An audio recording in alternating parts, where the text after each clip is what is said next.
Hello and welcome to another episode of Bible slash Christmas. Christmas.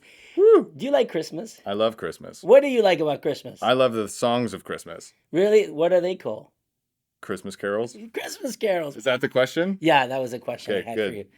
Do you have a specific Christmas carol? Because if you Melissa at home, she's been playing Christmas music since I think July 2nd, or at least I feel like it. Christmas in July. Yeah, Christmas in July, exactly.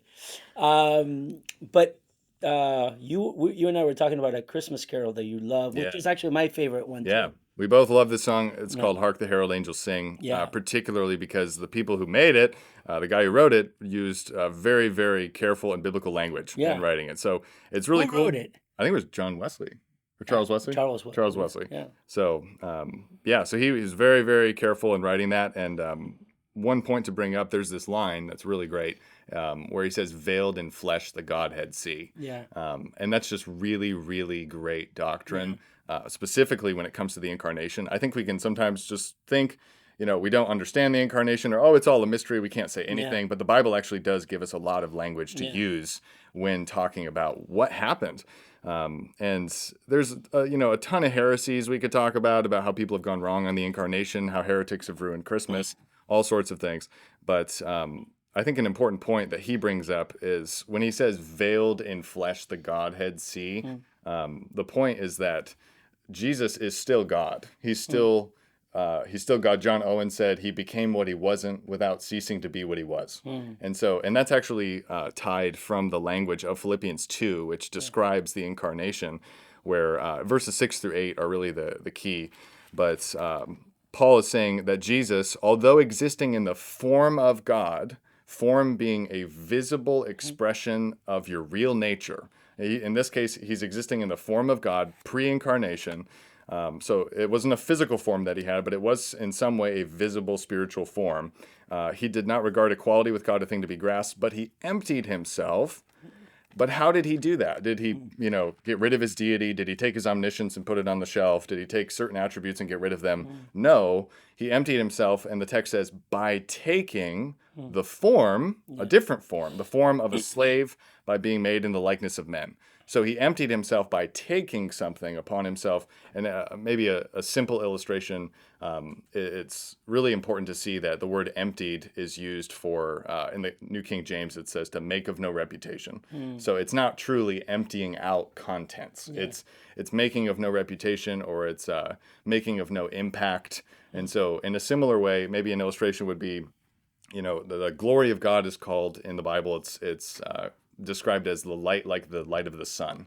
But the incarnation, by taking a form to empty that glory, is sort of like a solar eclipse. It's like he took something and his flesh he basically veiled that glory. So we could see his glory, but now communicated through his humanity. It wasn't the fullness of divine, mighty glory revealed through him. Because in Exodus 33:20, when Moses says, I want to see your glory, God says, no man can see me and live. But when Jesus comes veiled in flesh, we get this picture where he says, if you've seen me, you've seen the Father. And that's what the song gets at, where it says, veiled in flesh, the Godhead see. But it's really good to know he's still God. He's still upholding the world. He's still the one who's omniscient. But according to his human nature, he took a different form by coming as a baby in a food basket, by coming as this little human, this person who needed to learn, like this human being that needed to go and learn things from his parents, grow up, and eventually, obviously eat food, sleep, all of these kinds of things. So he had a real human nature, and that's what it says in verse 7, by taking the form of a slave, by being made in the likeness of men. So that's a really key point, but it just helping ourselves see that with the text is really great, because it just helps us worship with that song. It's a great song, but when we can slow down and see the doctrine in it, then it's really like your heart can sing. Yeah, absolutely. Absolutely. That is so helpful, because I think that there is such a misunderstanding, especially on the idea of emptying, right? We sing songs that are excellent songs, but they have lines that would suggest, the opposite. Can you think of one? Yeah. Emptied himself of all but love. And who wrote that? The same person. Same person, yeah. The same. had some kind of brain freeze, I I think would it was. think. I think I remember studying. It was like a year later he wrote "Hark the Herald," Yeah, so maybe he corrected maybe his correct. ideas. Yeah, But maybe he did. Both great songs. That one has that a couple of unfortunate lines, and mm, that being one of them. But this is helpful, especially as we're coming to Christmas, right? And we're singing these songs, we're hearing these songs, and which is pretty interesting to see even unrighteous people sing these songs and know them, and even sing "Veil in Flesh," the Godhead see, mm, which is incredible. So mm. thank you. That's really helpful. If you have any questions, please don't hesitate to emailing us at info at Faith Bible Church OC Faith Bible OC. .org. Yeah. Thank you. Have a great Christmas.